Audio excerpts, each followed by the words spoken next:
রোজা রেখে পরীক্ষা দেওয়াটা যে কী পরিমাণ প্যারা, যারা রোজা রেখে পরীক্ষা দেয় শুধু তারাই বুঝতে পারে। তো সকাল সকাল রেডি হয়ে চলে গিয়েছিলাম ক্যাম্পাসে। ক্যাম্পাস বাস আমাদের জন্য অপেক্ষা করছিল। তো গিয়ে দেখি সবাই এইভাবেই জায়গা রেখে দিয়েছে। তারপর আমরাও ফাঁকা দেখে বসে যাই অ্যান্ড বাস কিছুক্ষণ পরই ছেড়ে দেই। পরীক্ষা দেওয়া লাগে মিরপুর গিয়ে, এটা আরও বড় প্যারা। তো রাস্তাঘাটে জ্যাম থাকতে পারে, এর জন্য আমাদের বাস একটু সকাল সকালই ছেড়ে দেই, যেন জ্যাম পড়লেও আমরা সময় মতো গিয়ে পৌঁছাতে পারি। ক্যাম্পাস বাস দিয়ে আসলে 20-25 মিনিটের মধ্যেই চলে আসা যায় মিরপুরে। আমরা চলে যাচ্ছি পরীক্ষার হলে। আমাদের পরীক্ষার কেন্দ্র মিরপুর বাংলা কলেজ। ওদের লাস্ট পরীক্ষা দিতে গিয়েছিলাম। পরীক্ষা শেষ হবে ভেবে খুবই ভালো লাগছিল, কিন্তু পরীক্ষাটা খুব বেশি ভালো হয়নি। অন্যান্য পরীক্ষার তুলনায় এটা একটু খারাপই হয়েছে। সেহরি খাওয়ার পরে আর ঘুমানোর মতো সময় ছিল না। আমাদের পরীক্ষার সময় ছিল 10:30টায়, আর আমরা ক্যাম্পাস থেকে বের হয়েছিলাম 7:30টার দিকে বের হয়েছিলাম, কিন্তু বাস ছেড়েছিল 8:30টার দিকে। তারপর পরীক্ষার হলে এসে দেখি স্টুডেন্টসরা প্রচুর পরিমাণ পড়াশোনা করছে। তারপর পরীক্ষা দিয়ে বের হয়ে আবারও ক্যাম্পাস বাস দিয়ে চলে এসেছি আগারগাঁও। এখানে চীন মৈত্রী ঈদ মেলা শুরু হয়েছিল সামনে, যেহেতু ঈদ উপলক্ষে 18 দিন ব্যাপী ঈদ মেলা শুরু হয়েছিল। সো আমি আর আমার ফ্রেন্ড মিলে চলে যাই মেলায়। দুইজন দুইটা টিকিট নিয়ে নিলাম। এন্ট্রি ফি ছিল 20 টাকা করে। তারপর ভিতরে গিয়ে দেখি বেশ বড়ই আয়োজন ছিল। আমি মূলত এই চায়না রাবার ব্যান্ড নেওয়ার জন্যই গিয়েছিলাম। আন্তর্জাতিক বাণিজ্য মেলায় গিয়ে এত পরিমাণ ভিড় ছিল, দোকান অফ করে দিয়েছিল, তারপর নিতে পারিনি। ঈদ মেলার একটা ভিডিওতে দেখি এই চায়না ব্যান্ডগুলো আবারও এসেছে। পরে তাদের স্টলে গিয়ে আমি আর আমার ফ্রেন্ড দুইজনেই 200 টাকার 2 ব্যাগ রাবার ব্যান্ড নিয়ে। এবার তাদের স্টলের রাবার ব্যান্ডের পাশাপাশিও আরও অনেক কিছুই ছিল। কিছু জুয়েলারি ছিল, সানগ্লাস ছিল। এগুলো 2 পিস 100 টাকা করে সেল করতেছিল। কোয়ালিটি মোটামুটি নর্মাল কোয়ালিটির ছিল, বাট প্রাইসটা রিজনেবলই ছিল। আর এখানে জুয়েলারিগুলো সেল করতেছিল 50 টাকা করে। সুন্দর ছিল, বাট আমি নিইনি।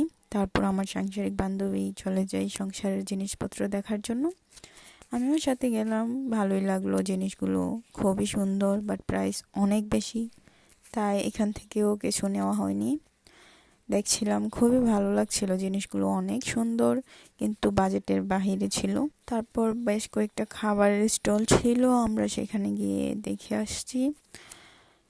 খাবারগুলোর দামও ছিল বাইরের তুলনায় একটু বেশি। মেলা যেহেতু বেশি হবেই, তো আমরা দেখে তারপর চলে যাই। ড্রেসগুলো সুন্দরই ছিল, নর্মাল থেকে দামি পাকিস্তানি সব ড্রেসই ছিল, কিন্তু দাম সব কিছুর দামই অনেক বেশি ছিল। এর জন্য আমাদের কিছুই তেমন নেওয়া হয়নি। আর আমি মূলত রাবার ব্যান্ডের জন্যই গিয়েছিলাম, আর ওইটা নিয়েছি। তারপর জুতার স্টলে যাই, জুতাগুলো সুন্দর ছিল।